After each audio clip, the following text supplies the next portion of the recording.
Hello दोस्तों, आज इस वीडियो में सॉल्व करेंगे क्लास 10 के विज्ञान का राजीव प्रकाशन के अनसॉल्व पेपर का सेट 3 2025 सेट नंबर 824 सीएल। सबसे पहले इसमें बहुविकल्पीय प्रश्न दिए गए हैं। खंड है बहुविकल्पीय प्रश्न, भाग 1 में फिजिक्स से क्वेश्चन दिए गए हैं। सबसे पहला क्वेश्चन लिखा है कि अवतल दर्पण द्वारा बना किसी बीम का प्रतिबिंब वास्तविक एवं बीम के आकार का है, बीम रखा है। तो जब अवतल दर्पण में कोई भी वस्तु वक्रता केंद्र पर रखा होता है, जब वक्रता केंद्र पर रखा होता है तो उसका जो प्रतिबिंब बनता है वस्तु के आकार के बराबर बनता है, और जहां वस्तु रखा है उसी में बनता है, इस तरह का प्रतिबिंब बनता है। तो इसका ऑप्शन होगा बी, वक्रता केंद्र पर। दूसरे में लिखा होगा पानी से भरे कांच के बीकर में रखा नींबू पार्श्व से देखने पर अपने वास्तविक आकार से बड़ा प्रतीत होता है, इसके लिए उत्तरदायी प्रकाशीय घटना है। ऑप्शन दिया परावर्तन, ध्रुवण, प्रकीर्णन, अपवर्तन। तो इसका आंसर होगा अपवर्तन। क्वेश्चन 3 में लिखा कि सामान्य नेत्र के लिए स्पष्ट दृष्टि का परास होना चाहिए। तो स्पष्ट दृष्टि की न्यूनतम दूरी होती है 25 सेंटीमीटर। यहाँ लिखा कि स्पष्ट दृष्टि का परास यानी कि अधिक से अधिक और कम से कम कितना दूर तक देख सकता है। तो कम से कम 25 है और अधिक से अधिक होगा अनंत। तो तीसरे का ऑप्शन होगा बी, 25 सेमी से अनंत तक। क्वेश्चन 4 में लिखा कि 20 सेमी फोकस दूरी के एक अवतल लेंस के अक्ष पर कोई बीम रखा है, प्रतिबिंब लेंस से 30 सेंटीमीटर दूर बनता है, तो लेंस से बीम की दूरी क्या होगी। तो जब अवतल लेंस है तो इसका फोकस दूरी होगा माइनस, ए बराबर लिखेंगे माइनस का 20 सेंटीमीटर। और इसमें अवतल लेंस में जो प्रतिबिंब बनता है हमेशा बाएं की तरफ बाएं दिशा में बनता है। लेंस के बाएं तरफ जब कोई वस्तु रखी होती है तो हमेशा उसका दूरी माइनस में लेते हैं। तो भी बराबर भी हो जाएगा प्रतिबिंब की दूरी -30 सेंटीमीटर। हमको निकालना बीम की दूरी यानी कि यू निकालना है। तो लेंस फार्मूला होता है 1/f बराबर 1/v माइनस 1/u। एफ का मान रखेंगे तो हो जाएगा माइनस के 1/20 बराबर 1/v है -30 और माइनस 1/u। हमको इसमें u का मान निकालना है, u तो माइनस में, इसको लाते हैं हम लोग बाएं साइड और -120 बटे को ले जाते हैं दाएं साइड। तो ये हो जाएगा प्लस में 1/u बराबर यहाँ लिखेंगे -1/30, इसको ले जाएंगे दाएं साइड तो प्लस का 1/20 हो गया। अब हम 20 और 30 कैल्शियम निकालेंगे तो 20 और 30 कैल्शियम होगा 60। तो 1/u बराबर हो जाएगा, एलसीएम हो गया 60। 30 से 60 भाग देंगे तो 2 बार में हम -2 हो जाएगा, और 20 से 60 3 बार में कटेगा तो हो जाएगा यहाँ -2 + 3। तो 1/u बराबर हो गया 1/60। तो u बराबर निकल गया 60। लेकिन जो वस्तु की दूरी होती है यह हमेशा ऋणात्मक होती है, माइनस में होती है, क्योंकि वस्तु को हमेशा बाएं की तरफ रखा जाता है, बाएं तरफ रखा जाता है।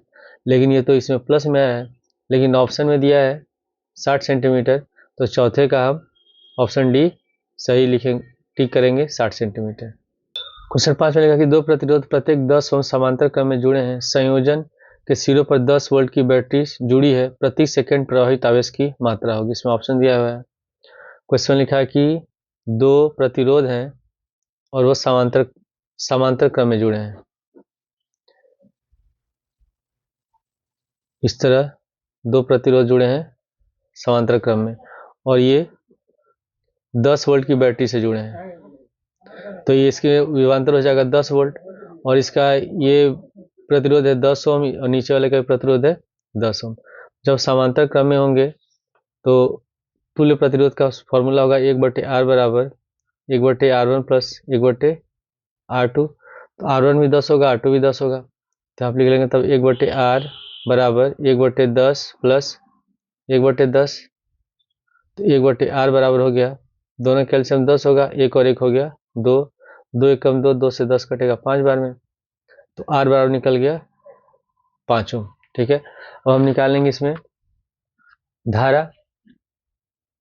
तो धारा I बराबर होता है V/R, और V इसमें है 10 वोल्ट, तो 10 लिखेंगे, R निकला है 5, 5 दूनी 10, तो धारा निकल गया 2 एम्पियर। हमको बताना है प्रति सेकंड प्रवाहित आवेश की मात्रा। तो हम लोग जानते हैं कि 1 एम्पियर 1 कूलम प्रति सेकंड के बराबर होता है। अगर किसी चालक में 1 एम्पियर की धारा प्रवाहित हो रही है तो उसमें 1 कूलम जो होगा प्रति सेकेंड आवेश होगा।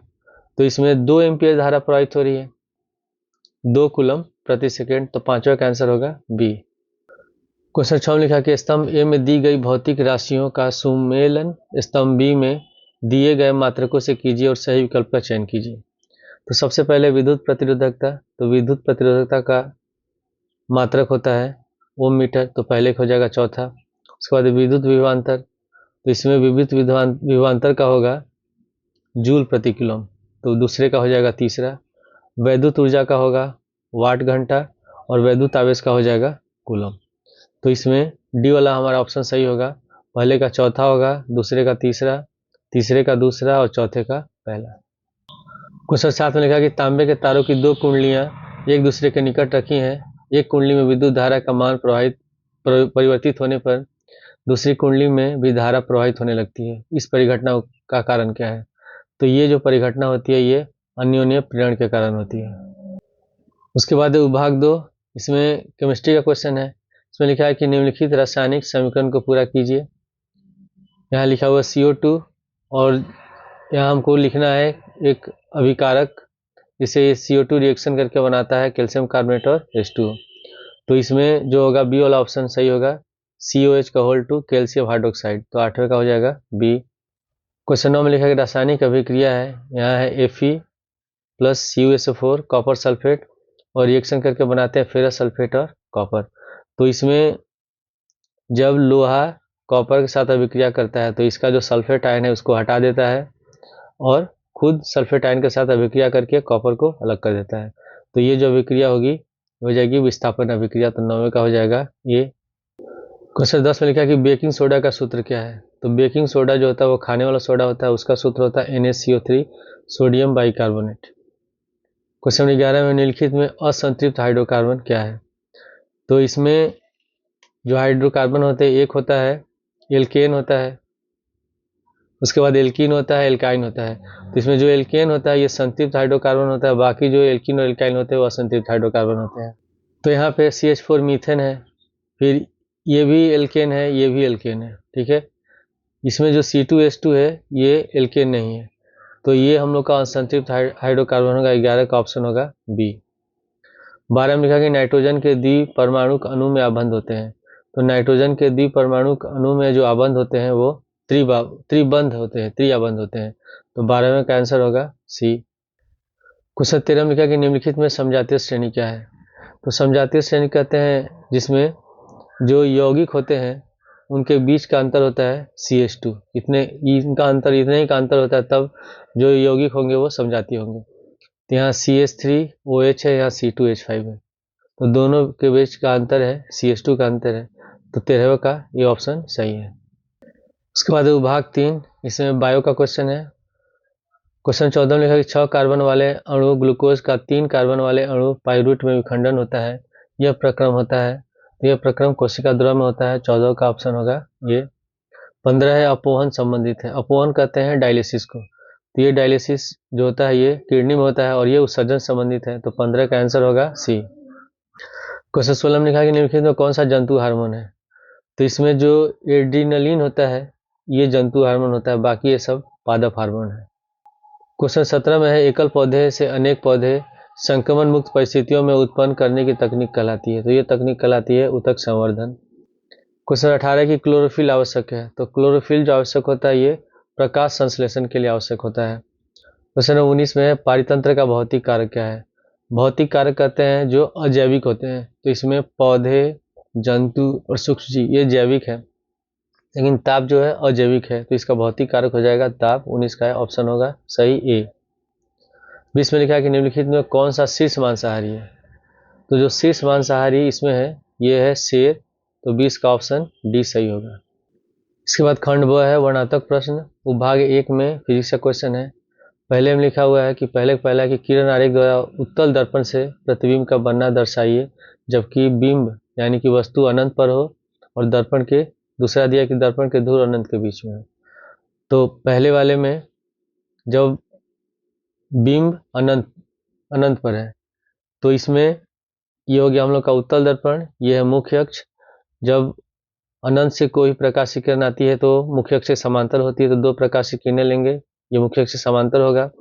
और जब समांतर प्रकाशीय किरणें अवतल दर्पण से टकराती हैं तो ये फैल जाती हैं, और जब इसको पीछे की तरफ बढ़ाएंगे तो ये मुख्य फोकस से मिलती हुई प्रतीत होती है। तो इसमें जो प्रतिबिंब बनेगा वो मुख्य फोकस पर बनेगा और छोटा बनता है और सीधा बनता है। उसके बाद है बी में कि दर्पण के ध्रुव और अनंत के बीच हो। तो ये हो गया दर्पण का ध्रुव और अनंत के बीच में कोई वस्तु रखा है, तो इसका जो प्रतिबिंब बनता है ये बनता है ध्रुव और फोकस के बीच में बनेगा, आभासी और सीधा बनेगा और वस्तु से छोटा बनता है। तो इसमें एक प्रकाशीय किरण लेते हैं हम लोग मुख्य अक्ष से समांतर, और जब ये इससे टकराएगी परावर्तित होगी तो ये फोकस से मिलती हुई प्रतीत होगी। और दूसरी प्रकाशीय किरण जिसको हम मिलाएंगे वक्रता केंद्र से मिलाएंगे। हम जानते हैं कि वक्रता केंद्र से जाने वाली प्रकाशीय किरण जिस मार्ग से जाती है उसी मार्ग से फिर वापस लौट जाती है, यानी कि जब इससे टकराएगी तो फिर वापस इसी से लौट जाएगी। तो प्रतिबिंब वही बनता है जहाँ अपवर्तित या परावर्तित प्रकाशीय किरणें एक दूसरे को काटती हैं। तो यहाँ बिंदु इस पे काट रही है तो प्रतिबिंब बनेगा ए डैश बी डैश। क्वेश्चन 2 में लिखा है कि किसी लेंस द्वारा उत्पन्न आवर्धन से क्या अभिप्राय है। 5 सेमी लंबाई का बीम उत्तल लेंस से 15 सेमी दूर है, लेंस की फोकस दूरी 10 सेमी है, तो बीम का आकार क्या होगा। इसका उत्तर होगा प्रतिबिंब की ऊंचाई और वस्तु की ऊंचाई के अनुपात को लेंस का आवर्धन कहते हैं। तो आवर्धन m बराबर होता है प्रतिबिंब की ऊंचाई h डैश बटे वस्तु की ऊंचाई h। आवर्धन m बराबर हम लिखेंगे h डैश बटे h बराबर v बटे u। अब इसमें क्वेश्चन दिया हुआ है कि 5 सेमी लंबाई का बीम उत्तल लेंस से 15 सेमी दूर पर है, तो वस्तु की लंबाई है, वस्तु की लंबाई h बराबर है 5 सेंटीमीटर और यह उत्तल लेंस से 15 सेंटीमीटर की दूरी, यानी कि ये होगा वस्तु की दूरी। तो u बराबर दिया हुआ है, हमेशा माइनस में लेंगे इसको क्योंकि बाएं साइड रखते हैं 15 सेंटीमीटर, और लेंस की फोकस दूरी 10 सेंटीमीटर है, तो उत्तल लेंस की फोकस दूरी हमेशा प्लस में होती है, तो f बराबर हो जाएगा 10 सेंटीमीटर। हमको इसमें निकालना है पहले प्रतिबिंब की दूरी यानी कि v निकालना है। तो लेंस फार्मूला से होता है 1/f बराबर 1/v माइनस 1/u। जिससे फोकस दूरी 10 है तो 1/10 बराबर 1/v माइनस u है माइनस का 15, तो यहाँ पे लिख लेंगे -15। तो 1/10 बराबर 1/v माइनस माइनस हो जाएगा प्लस, तो 1/15। 1/15 को लाते हैं बाएं साइड, तो 1/10 माइनस 1/15 बराबर 1/v।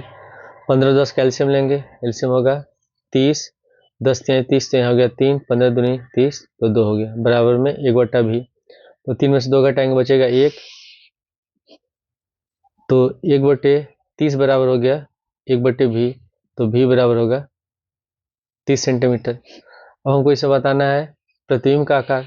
तो फार्मूला होता है आवर्धन m बराबर h डैश बटे h बराबर v बटे u। तो इसमें जो h डैश है ये प्रतिबिंब की ऊंचाई है, तो h डैश लिखेंगे, h है वस्तु की ऊंचाई और h बराबर है 5 सेंटीमीटर, तो यहाँ पे 5 लिख लेंगे बराबर v है 30 सेंटीमीटर निकला, यहाँ पे 30 लिखेंगे, और u बराबर है माइनस का 15 सेंटीमीटर, तो यहाँ पे लिख लेंगे -15 सेंटीमीटर।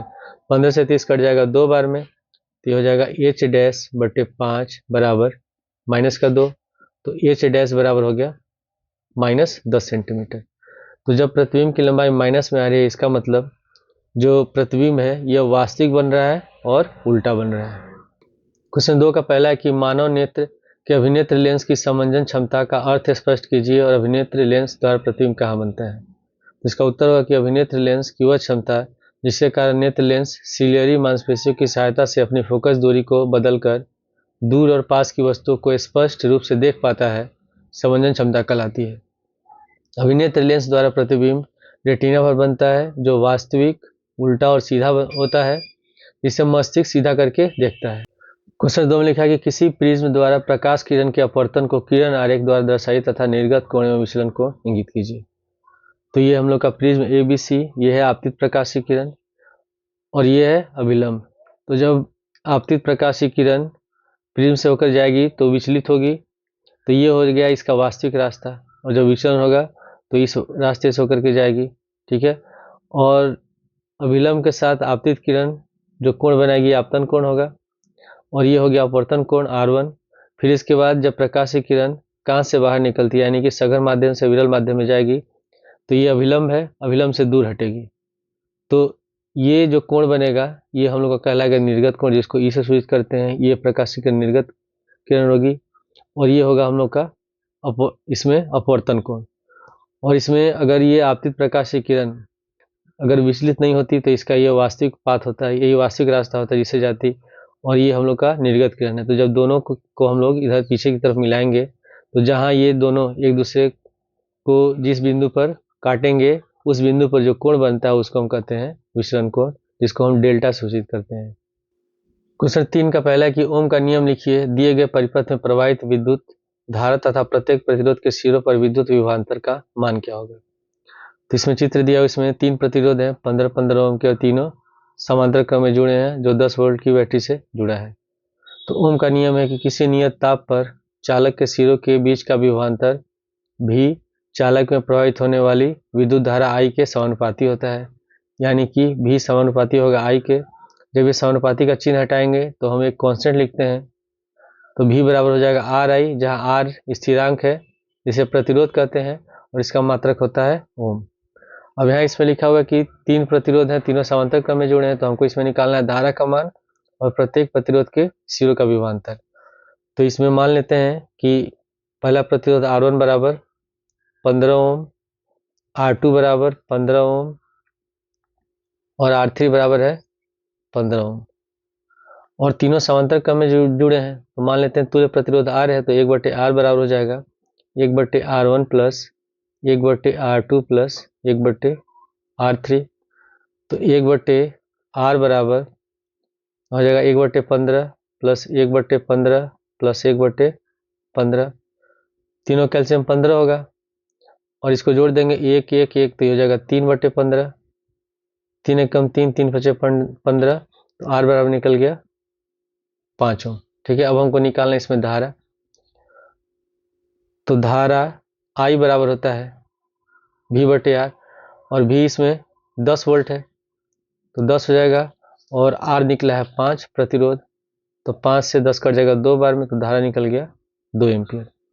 अब हमको बताना है प्रत्येक सिरों पर विद्युत विभवांतर का मान क्या होगा। तो जब प्रतिरोध समांतर क्रम में जुड़े होते हैं तो इनमें जो प्रत्येक सिरों पर विभवांतर का मान होता है वो बिल्कुल एक समान होता है। तो जब ये 10 वोल्ट की बैटरी से जुड़ा है तो इनके प्रत्येक सिरों का विभवांतर भी कितना होगा, 10 वोल्ट होगा। लेकिन अगर ये रहता श्रेणी क्रम में तब प्रत्येक सिरों का विभवांतर अलग अलग होता है, लेकिन जब समांतर क्रम में जुड़ा है तो प्रत्येक सिरों का विभवांतर समान होगा जो 10 वोल्ट के बराबर होगा। क्वेश्चन 2 है कि विद्युत धारा के उसमें प्रभाव से आप क्या समझते हैं। 10 ओम प्रतिरोध वाले तापक से 15 एम्पीयर की धारा 30 मिनट तक प्रवाहित हो रही है, तापक में उत्पन्न ऊष्मा की मात्रा क्या होगी। तो सबसे पहले कि जब किसी चालक में विद्युत धारा प्रवाहित होती है तो चालक में प्रवाहित विद्युत ऊर्जा का ऊष्मा में रूपांतरण होता है तथा चालक गर्म हो जाता है। इस घटना को विद्युत धारा का ऊष्मीय प्रभाव कहते हैं। चालक में उत्पन्न ऊष्मा H, धारा I और प्रतिरोध R और समय t के गुणनफल के बराबर होता है, यानी कि ऊष्मा H बराबर होता है I² RT। अब इसमें लिखा हुआ है कि 10 ओम का प्रतिरोध है तो प्रतिरोध R बराबर लिख लेंगे हम लोग 10 ओम, और तापक में जो धारा प्रवाहित हो रही है 15 एम्पीयर के बराबर है, तो I बराबर हो गया 15 एम्पीयर, और समय दिया हुआ है 30 मिनट, तो T बराबर है 30 मिनट। तो मिनट को हम बदल लेंगे सेकेंड में, तो 30 से गुणा कर देंगे 60 से, तो 3 छक्के 18, 1800 सेकंड हो गया। हमको निकालना है ऊष्मा, तो फॉर्मूला यूज करेंगे हम लोग। H बराबर होता है I² RT, तो I बराबर है 15 का होल स्क्वायर गुणे R है 10 और T है 1800, तो 15 का स्क्वायर हो जाएगा 225, और 10 को 18 से गुणा करेंगे तो हो जाएगा 18,000। ठीक है, फिर 18,000 को हम गुणा कर देंगे 225 से, तो इससे गुणा करेंगे तो हो जाएगा हम लोग का 405,0000 जूल। ठीक है, अब इसमें जो आंसर शीट दिया है वो दिया है स्टैंडर्ड फॉर्म में, तो इसमें यहाँ पे दशमलव लगाया है 40.5 लिखा हुआ है। तो जब हम यहाँ पे दशमलव लगाएंगे तो इसको हम गिनेंगे कि दाएं साइड से कितने अंक पे दशमलव लग रहा है। 1 2 3 4 5, 5 अंक पे लग रहा है, तो ये हो जाएगा 40.5 गुणे 10 की पावर 5 जूल। क्वेश्चन 4 का पहला है कि चुंबकीय क्षेत्र रेखाओं के किन्हीं दो गुणों का उल्लेख कीजिए। उत्तर है कि चुंबकीय क्षेत्र रेखाओं के दो गुण निम्नलिखित हैं। पहला है कि ये बल रेखाएं हमेशा उत्तर ध्रुव से निकलती हैं और दक्षिण ध्रुव पर समाप्त होती हैं। दूसरा गुण है कि ये रेखाएं कभी भी एक दूसरे को नहीं काटती हैं। क्वेश्चन 2 में लिखा है किसी सीधे धारावाही चालक द्वारा उत्पन्न चुंबकीय क्षेत्र के मान को प्रभावित करने वाले दो कारकों का उल्लेख कीजिए। इसका उत्तर है कि किसी सीधे धारावाही चालक द्वारा उत्पन्न चुंबकीय क्षेत्र के मान को प्रभावित करने वाले दो कारक निम्नलिखित हैं। पहला होता है विद्युत धारा। चालक में बहने वाली विद्युत धारा का परिमाण जितना अधिक होगा, उत्पन्न चुंबकीय क्षेत्र उतना ही प्रबल होगा। दूसरा है चालक से दूरी। चालक की दूरी जितनी ज्यादा होगी, चुंबकीय क्षेत्र उतना ही कमजोर होगा। चौथे का तीसरा है कि सीधे धारावाही तार द्वारा उत्पन्न चुंबकीय क्षेत्र की दिशा ज्ञात करने का नियम लिखिए।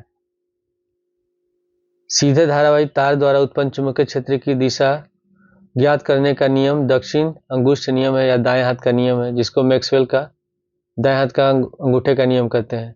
इस नियम के अनुसार यदि हम किसी धारावाही चालक को अपने दाहिने हाथ में इस प्रकार पकड़े कि अंगूठा चालक में प्रवाहित विद्युत धारा की दिशा को दर्शाता हो, तो मुड़ी ही उंगलियां चुंबकीय क्षेत्र की दिशा को दर्शाएगी।